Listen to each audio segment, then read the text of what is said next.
Hello, my name is Vanessa. Thank you so much for joining me today. I am doing the mid-year wrap-up today. It's always fun to summarize sort of how my reading year is going so far.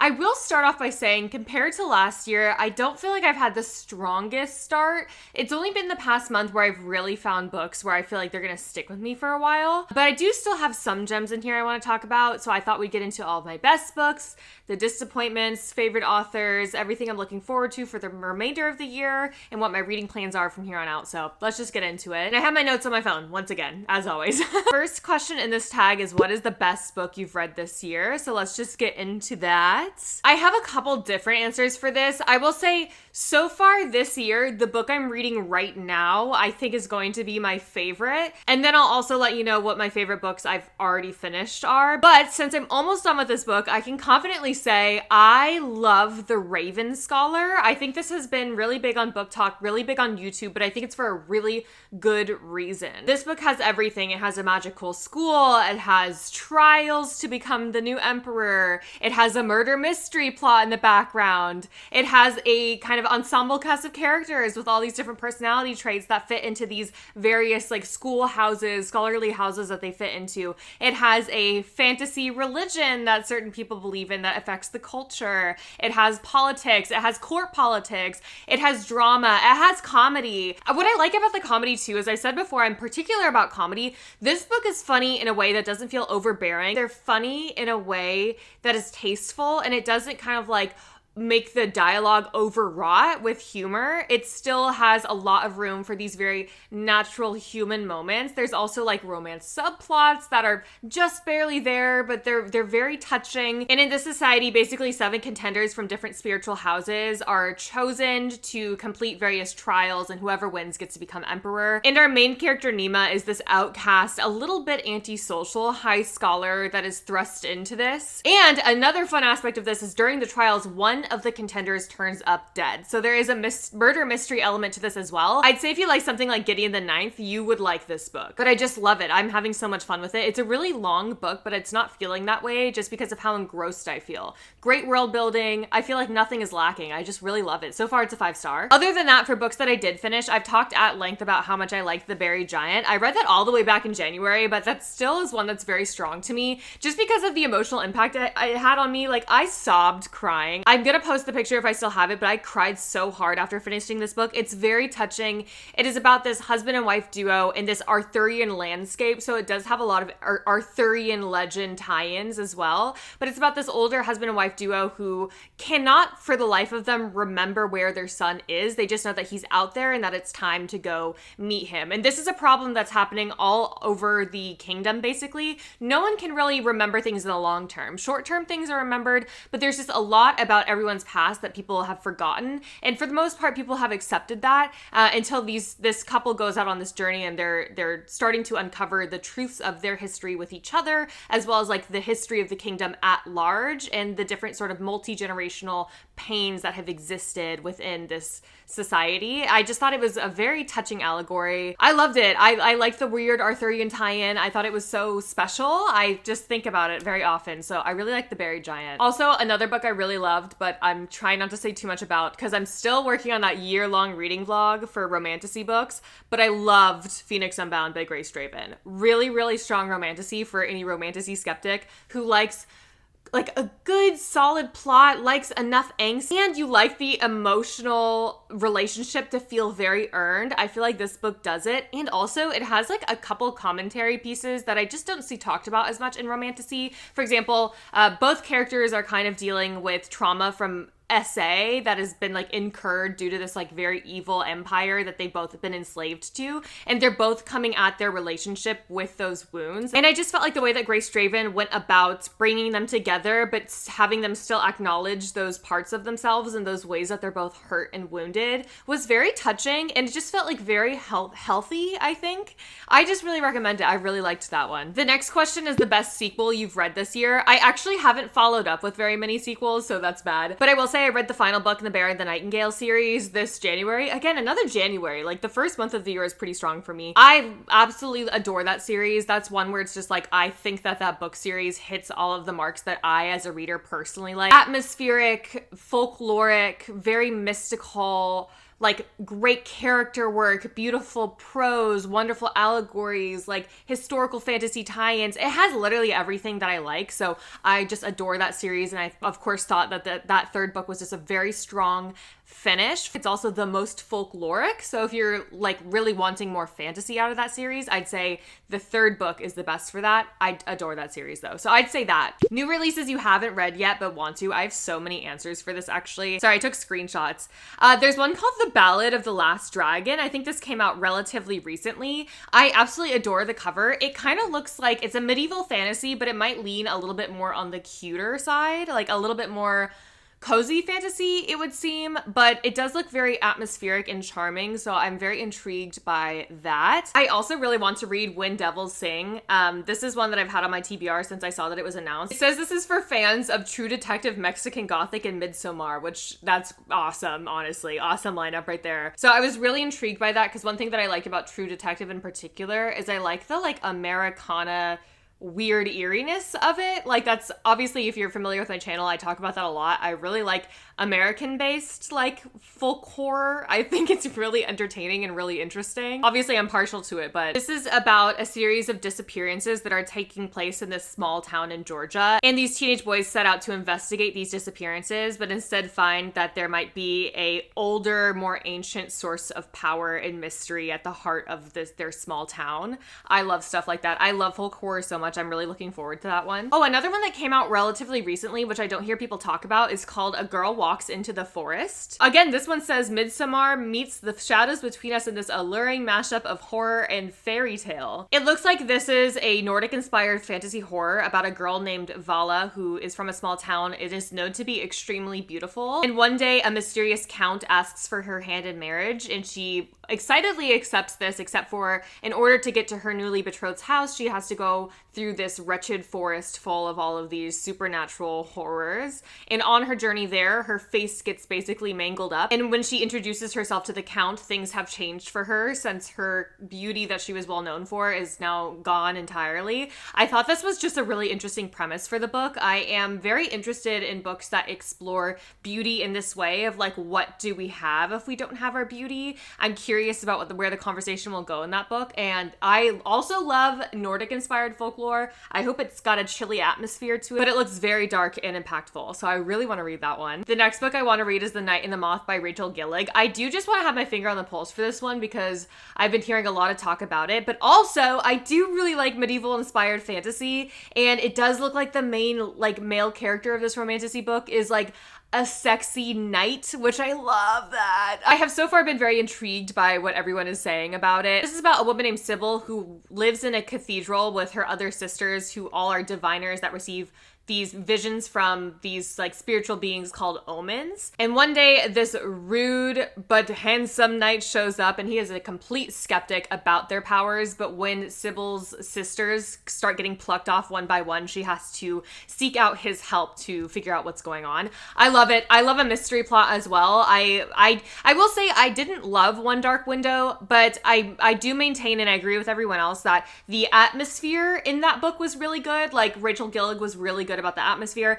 I also really did enjoy the magic system. I think that she's very creative. For me, it was more a matter of when I'm reading a romantasy, I care most of all about the way that the romantic buildup happens. So I'm hoping that based off of the criticism she may have gotten in that first duology, that it's a little bit more fleshed out. I've heard better things about this one than I did for One Dark Window, so I am looking forward to it, especially since I love a medieval fantasy book. Next book I've been meaning to read is Buffalo Hunter Hunter. This is really up my alley. I think this is by the same author that wrote The Only Good Indians, which I've also heard really good things about. One thing that I was interested in getting more into this year was Native American books, or books written by Native American authors. Indigenous authors in general actually is something I'm really interested in, since I do really like folk horror, and the two things can often go hand in hand. But it's gotten absolutely rave reviews, and people I know have read it and absolutely adored it. It looks like this is about a Blackfeet Indian man named Goodstab who haunts the grounds of the Blackfeet Nation reservation. And it is described as an indigenous revenge story. I'm really interested in that premise. I do love a good revenge story. It also does mention that a lot of this book is transcribed interviews, which I actually really love an interview format in books I found recently. So I am looking forward to that one. I've heard great things. Next question is most anticipated release for the remainder of 2025. I have said this before. I'm so looking forward to The Possession of Alba Diaz. It takes place in 1765 and a plague has basically swept over the country. So Alba Diaz and her wealthy merchant family have no choice but to resort to fleeing to a mine to live and wait out the plague. While they are waiting out the plague in this mine, a demonic presence makes itself known within the mine walls and is haunting Alba Diaz. So she has no choice but to turn to the one man she cannot trust, who is her fiance's brother. Kind of seems like there might be a little bit of a forbidden romance thing going on, but this is described as more of a horror book, so I am really intrigued just by that premise, and I hope it will be very atmospheric. I don't think I've actually ever read Isabel Cañas, but I do have a bunch of her books sitting on my shelf right now. I wouldn't mind if this is my first one, because this seems right up my alley. I do love a demonic presence book. This is my most anticipated release of all of 2025 so far. Next question is biggest disappointment, and this one is hard because I will say I didn't really actively dislike very many books this year. There's maybe two that I disliked. For example, I DNF'd Rivers of London. I just found the main character so insufferable. I think this author has to work out some deeply misogynistic ideas that he has about women, and he keeps writing it off like it's a joke, but it's literally every other paragraph is about this main character getting a around any woman he's around and just being highly inappropriate. He's also really weird about Black women, and I did not appreciate the way that he described this one Nigerian woman character in the book. That was the part where I just DNF'd. I just couldn't do it anymore. Plus, the plot itself just wasn't keeping me invested enough to put up with the way that this main character speaks about women. I just could not overlook it. It was so icky. So that was my least favorite book of the year. Granted, I did DNF it. I don't know if much would have changed my opinion had I finished it and it was just outstanding from there on out because of how horrendous I thought the beginning of that was. That was the worst book of the year, I'd say. But in terms of disappointment, there were some books that I had higher hopes for that just didn't match my expectations. Not that they were bad books, but just that I was a little bit disappointed in them. One of those would be Dagger in the Flame. I'm so sorry. This is a book where it's I do recommend it to people, and I actually think a lot of people would really like it. It's a YA romantasy book that's kind of got a steampunky, London adjacent kind of vibe where it's about these two underground factions. One is an assassin faction and one is a thief faction, and they both use shadow magic in various ways. And what I liked about this book, the thing that I liked the most about this book is it talks about the shadow magic as basically this big metaphor for substance abuse, and I found that to be a really interesting premise, and it was a very strong start.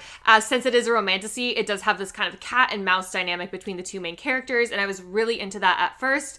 Very quickly, though, probably around the 40% mark, my hopes kind of dwindled a little bit because I realized that the substance abuse metaphor wasn't really going the direction that I wanted it to. I also kind of found the world building to be really shaky, to be honest, and usually I could put it to the wayside if it's okay, it's a fun YA fantasy, let me suspend my disbelief, but I also really wasn't that taken with the romantic subplot personally, though I will say my friend, who is also a picky romantasy reader, did read and really, really loved this one, and she gave it 5 stars, so I'd say, depending on what you're into, you might like it. For me, I just felt like the romantic subplot was, they didn't have that good of a reason to hate each other, but they did, and then after one meeting, they were obsessed with each other, and he was hopelessly in love with her, and it was one-sided, but he didn't really know her at that point, but he felt weirdly protective over her, and then very quickly it just all turns to lust, and then immediately after that lust is fulfilled, they're hopelessly in love, and they're salt the earth, burn everything down for each other. It just felt kind of incoherent and a very eye-rolly to me. But if you're someone who likes really fast-paced books, I think that you would really like this one. So I'm not saying it was a disappointment because it was bad. It was just a disappointment because people had built it up to me, I think, as something I personally would really like, and it was sort of just so-so at the end of the day for me. And I think I would probably say the same thing for Air Awakens. Again, this is one that my friend really, really loved. It is a YA romantasy, but it was a similar situation where I kind of felt like the world building was put on the back burner. I didn't really understand the magic system very well. The romantic buildup between this couple, it felt like fan fiction. Can someone let me know, is this fan fiction? I can't really remember. This is also part of my reading vlog, so I'll elaborate a little bit more in that. But yeah, it just felt like more of a fan fiction pacing, but since it's not actually fan fiction, I didn't know those characters. But that's a problem with books that are fan fiction developed into traditionally published books. With fan fiction, you can afford to maybe do a little bit less with the world building and the relationship development because we already know who the characters are. We already know what the world is going into it if we're familiar with the IP at all. But this one, it just felt like I was missing way too much background and it was just never really explained. So that was another one I was disappointed by just because my friend highly recommended it to me and it just read a little bit too young for me, I will say. Like maybe if I were younger, I would have liked it, but it's a YA romantasy. It's not like I expected everything out of it, but I was just like kind of surprised by how much that one disappointed me. No offense if you really like it though. Again, my friend loved it. So biggest surprise, I think I can answer this question any way I want to. So I have two different answers for this. First, I will say the Mask of Mirrors trilogy, specifically the first book. For the first 50% of this book, I thought I was going to DNF it because I mean, and this is valid criticism of this book, the world building, the way that it's introduced is so confusing and everything does matter, but it is really hard to keep track of all of the ties. I think even for really seasoned fantasy readers, this would be a struggle just because I do think that it was a little bit clunky in the way that it went about introducing characters and subplots. But once I got past the 50% mark and I kind of like threw to the wind the idea that I was going to understand exactly everything that was going on all the time, but I still understood the majority of the plot, the culture of this world, and the characters. I really, really enjoyed it. It's just something where like I don't expect anyone else to hold out the way that I did on that book, but I personally am glad that I did because ultimately it was really fun to be back in a world that has such lavish world building, such a very vivid culture to it. I just felt like I was fully somewhere else and I really appreciated all the effort that the authors put into making that world come to life. And ultimately I did also really like the characters in that book as well. It's just very confusing. So I thought that was going to be a DNF 50% through, and then through the final 50% I ended up deciding I was going to finish the entire trilogy, which took up like a month of my time. It was worth it for me personally, but I wouldn't recommend it to just anyone, but it was a surprise. Second surprise is a weird one where it's kind of an opposite experience where like I really, really, really loved it in a way, but there's a part of it that I just could not overlook and therefore like had to rank it slightly lower than I wanted to. And that is To Poison a King by S.G. Prince. I believe this is a Kindle Unlimited, like independent released book. I loved the writing style of this. I loved the moodiness of this book. This is a slow burn kind of, it's about this relationship between these two people that do eventually become romantic, but it's just a very character driven fantasy book about this girl who is abandoned in this palace after being tasked by her kind of conniving mother to poison the prince, who is a teenager at the time, and she is just a little girl when she poisons him. And then once her mom flees and leaves her to pick up the pieces, she has to kind of nurse this now disabled prince back to health. The characterizations in this book are very touching, like the discussions around disability I really appreciated, though of course I'm not disabled myself, so I'm sure that there are some criticisms to make, but I did like that the prince's disability after his poisoning is such a prominent part of his characterization. I loved the wounded kind of nature of our main character since she was left as a child, and that abandonment really is a sore spot for her throughout the rest of the book. And again, both of those traumas really affect how these two people have this relationship. I really liked it when it was just platonic between these two because there's a huge age gap. So I was like, okay, well, I guess this is kind of just like a book about these two basically kids who are traumatized in different ways. And then it kind of did turn into a romantic subplot, which it sucks because the writing of it actually was so good, but reminding myself of what this age gap was, I was like so taken aback by that. Granted, nothing actually happens until she's 18, but they had known each other for such a long time and he was much older than her, like 5 years older than her. It was just weird because I'm just so disappointed by that because if they had a normal age difference or if it was an age gap, but it was like set like when she was much older, I would have been like singing the praises of this book on my channel up and down because I love angsty romantasy, slow burn over the course of years, character-driven plots, you know, two main characters who are wounded, and that trauma actually does impact the way that they come together. Because this book did all of that very successfully, and I also really like the writing style. There were some very beautiful prose moments in there, so I'm very disappointed and shocked, to be honest, at the direction that this book went with that one decision kind of ruining it. Like, I almost want to recommend it still, but I cannot in good faith because it's so weird at the end of the day that age gap is the way that it is. So that was surprising to me, / also very disappointing to me. And I am curious about this author's other work, but I just am skeptical now because of that one decision. I just didn't really understand the point of that. I don't know. The next question is new favorite author. To be honest, I didn't actually repeat authors a lot this year. I didn't read very many series this year. I was doing a lot of standalones and a lot of authors that I hadn't read at all before. So I can't really answer that question fully. I will say I did read Empire of Illusion by Chris Hedges, and since then I've followed Chris Hedges on Twitter, and I have put a lot more of his books on my TBR. So I'm recommending Chris Hedges as an author because he's very important to listen to right now. He's been talking about the rise of fascism and this sort of like callousness in American culture for a very long time as a sociologist and as someone who studies these things in our culture. And so his books are very, very relevant right now. I would just go and put him on your TBR. If you are American, if you're not American, to be honest, everyone could benefit from listening to what he has to say about certain things that are going on right now. So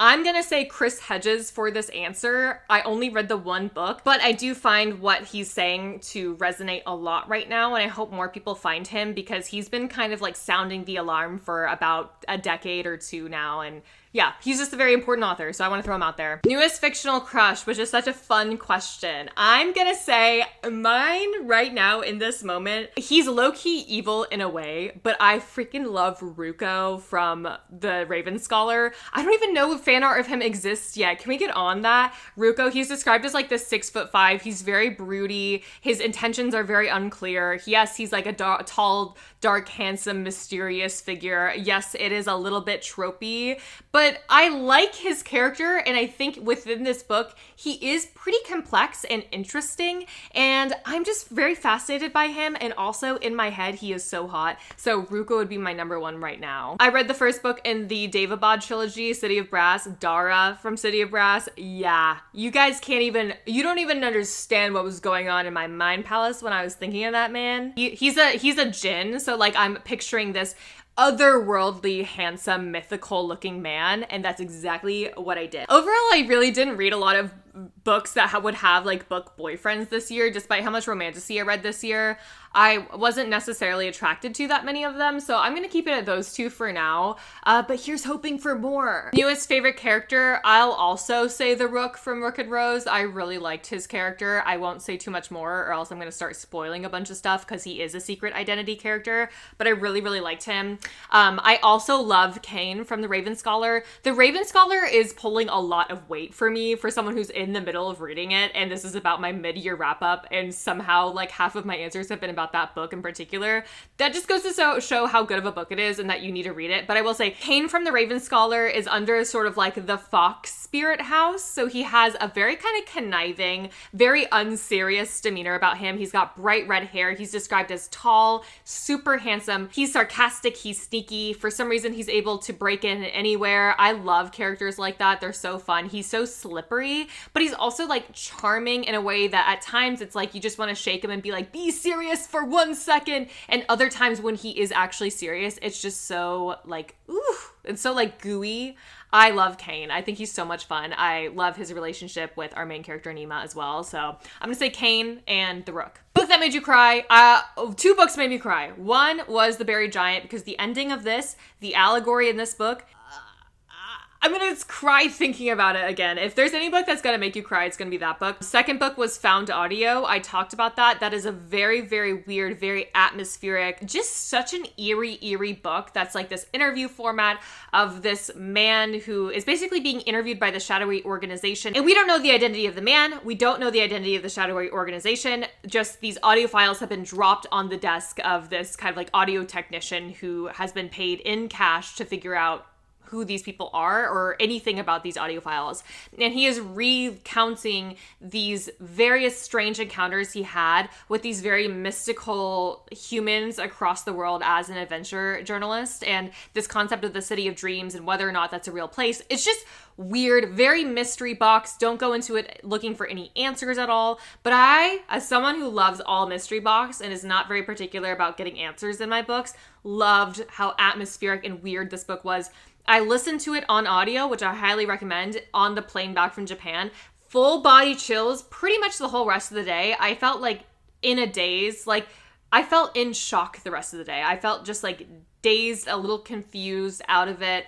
And I teared up several times, not because it was sad, but because it was so weird and a little bit freaky, it made me cry. So if any of that sounds like something you would be interested in putting yourself through, I highly recommend Found Audio. It's quite underrated in my opinion. A book that made you happy, I'm gonna say Sword Heart by T. Kingfisher. This is just such a good romantasy. It's like a little bit of like a quest storyline about this woman who is trying to escape her deceased husband's like very abusive in-law family, like side of the family. And she has this sword that's been passed down. And when she opens the sword, basically this like man who is trapped in the spirit of the sword comes out. And with the man from the sword, it kind of becomes like a slow burn within one book bodyguard romance where they take to the region and they go on this adventure. They go on this quest to get away from her in-laws as they're being kind of chased down. And they encounter all of these interesting people, these funny little personalities, these really interesting fantasy creatures. I will say I always love the creature design in T. Kingfisher's books.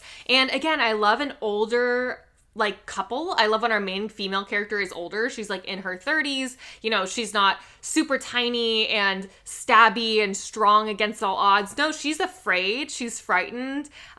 She has flaws. I just really liked it. And the way that they came together, it felt like very healthy and refreshing and sweet, but still there's like some angst there that keeps you kind of on the hook as someone who like doesn't fully like cozy stuff. I really liked it. It made me very happy. It's a great refresher for a book. If you need like a refresh on a book, I would recommend Sword Heart. Okay, I'm skipping the stuff about the collecting books stuff because I don't really collect books, to be honest, but the last question is, what books do you really need to read by the end of this year? Let's just go through my want to read.